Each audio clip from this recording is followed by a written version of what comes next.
સુરતના સચિન પાંડેસરા અને પલસાણા જીઆઈડીસીમાં ફેલાતા ઝેરી ધુમાડાને રોકવા હવે જીપીસીબીએ હાઈટેક ટેકનોલોજીનો સહારો લીધો।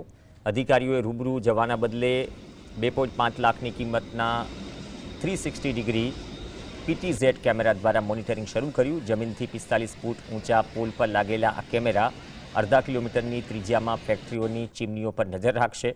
જો કોઈ ફેક્ટરી 15 મિનિટથી વધુ સમય સુધી ઝેરી ધુમાડો કાઢશે તો તરત જ ફોટો વિડીયો વોટ્સએપ ગ્રુપમાં શેર કરી ગ્રાઉન્ડ ઓફિસરને જાણ કરાશે। આ પ્રદૂષણનું સ્તર 150 એસપીએમથી વધતા જ 25,000થી લાખનો દંડ અને લાયસન્સ રદ કરવા સુધીની કાર્યવાહી થશે।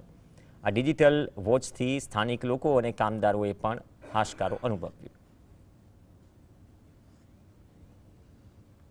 रोज जता હોય છે પહેલા ધુમાડો ફૂલ દેખાતો તો અત્યારે ધુમાડો બહુ કંટ્રોલ થઈ ગયેલો છે।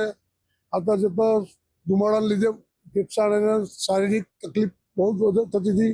હવે અત્યારે એવું કંઈ બિલકુલ રાહત જેવું લાગે છે। સવારે ધુમ્મસ બી દેખાય છે। लगभग 50 फूटनी ऊंचाईए पीटीजेड कैमेरा लगाव्यो छे।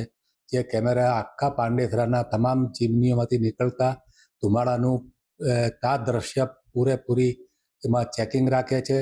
એ જે કંઈ પણ કેમેરો છે એનો એક્સેસ અમારા એસોસિએશનમાં પણ છે અને જીપીસીબીના અધિકારીઓને બી એનો આપેલું છે એક્સેસ। પાંડેસરામાં એક કેમેરો મૂકેલો છે, સચિનમાં એક મૂકેલો છે, પલસાણામાં એક છે, કડોદરામાં છે કે જેની રેન્જ લગભગ 1-2 કિલોમીટર સુધીની હોય છે ને એ કેમેરો તમે જે ડિરેક્શનમાં જોવું હોય ને જે ડિરેક્શનમાં તમને ફેરવતા જો કોઈ ચીમનીમાંથી કાળા ધુમાડા નીકળતા હોય તો તમે એને ઝૂમ કરીને એકદમ નજીકથી જોતા હોય એ રીતે તમને ચીમની પર લખેલું નામ પણ